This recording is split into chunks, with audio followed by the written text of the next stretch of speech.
All right, so we were talking about the green revolutions and how 50 years ago researchers began to breed crops specifically for farmers in less developed countries that were ultimately going to require less water, less pesticides, and overall be better for the environment.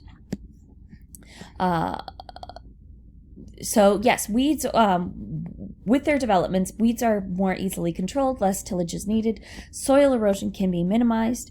Researchers wanted to produce crops that will tolerate salt, drought, and cold.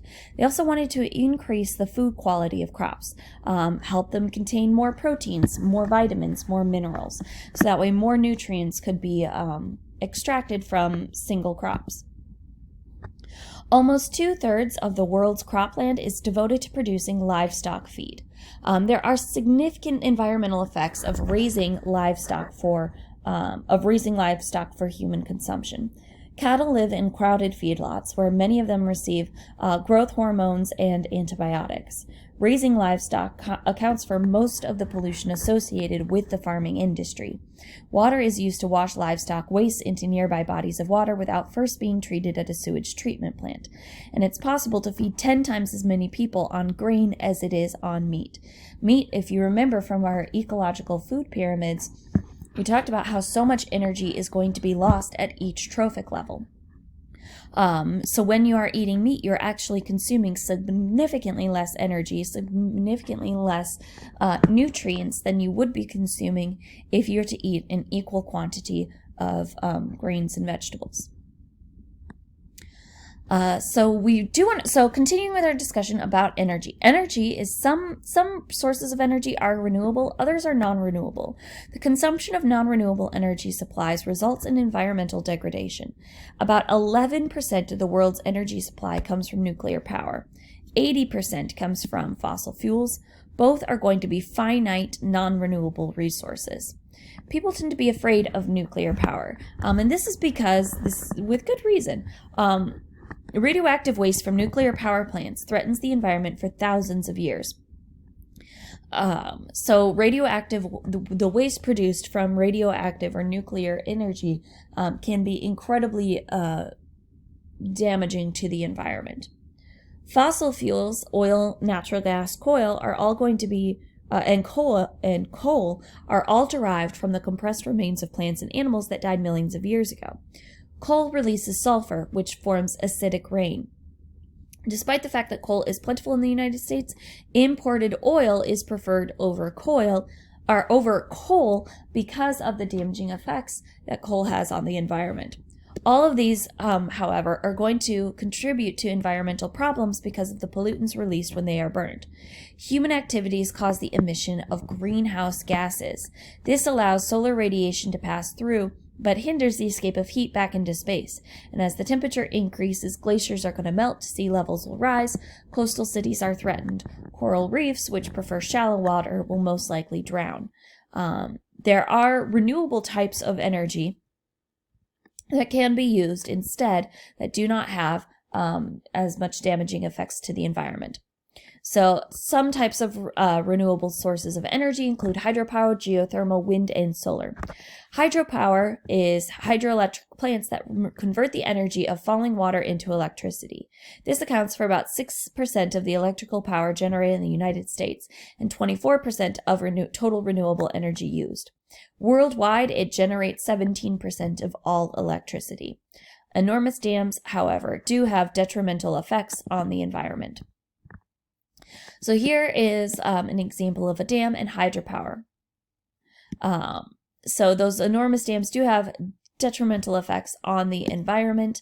As we've already talked about, they can significantly increase the salinity or the salt content of the rivers as they flow out.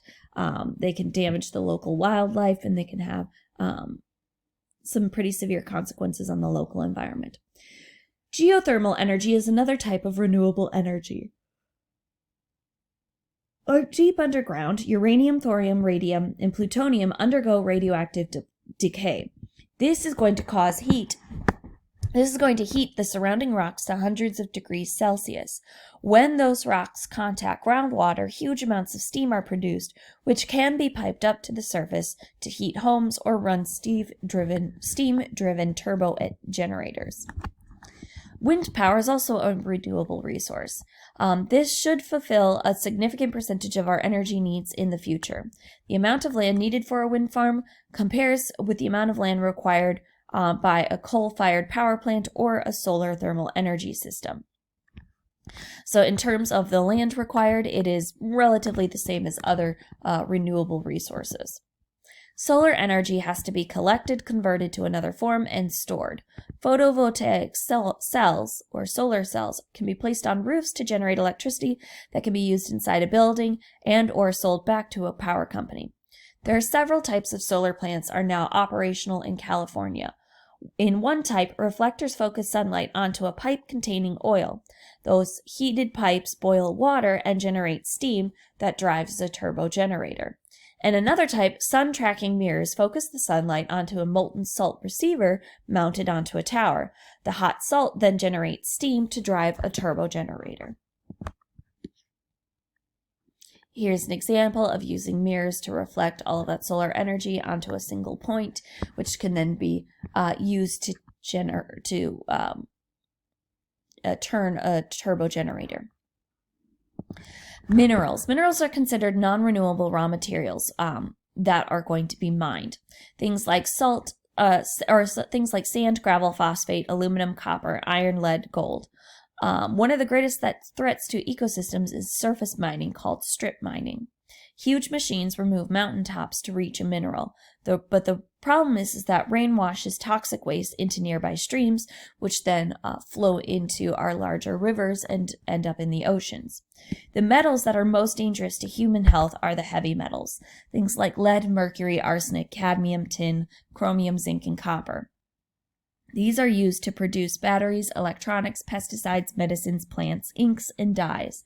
The problem is that they enter the body and inhibit vital enzymes, so they should be discarded by taking them to hazardous waste sites. You don't want them to accumulate in any of our natural sources, like water or our soil. If you remember when we talked about earlier biological magnification, these minerals that cannot be removed or eliminated from the body simply accumulate in the environment and get magnified in the larger order species.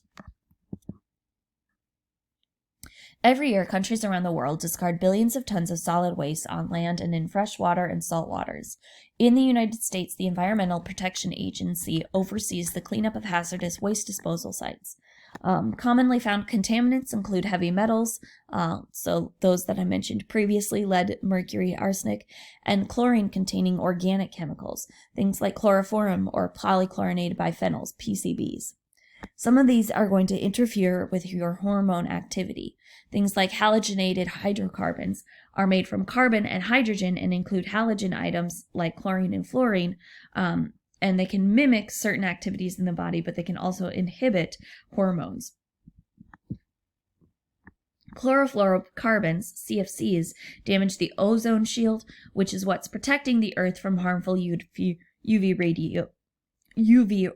radiation. Like I said earlier, the problem with these chlorofluorocarbons and those halogenated hydrocarbons is that they can undergo biological magnification. They're not going to be excreted, so they simply accumulate in the body. They become more and more concentrated as they pass from organism to organism along the food chain. So a great example of this would be high concentrations of DDT in predatory birds such as bald eagles interfered with their ability to reproduce. And the reason for that is because there was very, very small trace amounts of DDT in the water. However, inside of the zooplankton, who are absorbing all of that water, we're going to see much higher concentrations. Small fish that feed on the zooplankton are seeing higher concentrations, so on and so forth, up the chain until we start to see high accumulations of these heavy metals and hydrofluorocarbons, DDT, in birds of prey. All right, so you should be able to list the 5 main classes of resources, describe how humans have increased the availability of groundwater and food resources, and summarize some of the problems that those activities might be creating. You should know why it is better for humans to use renewable rather than non-renewable resources or sources of energy, and discuss the consequences of using fossil fuels as an energy source. And then I do want you to understand the concept of biological magnification and how hazardous waste can interfere with the natural environmental processes. All right. As always, please let me know if you have any questions, comments, or concerns.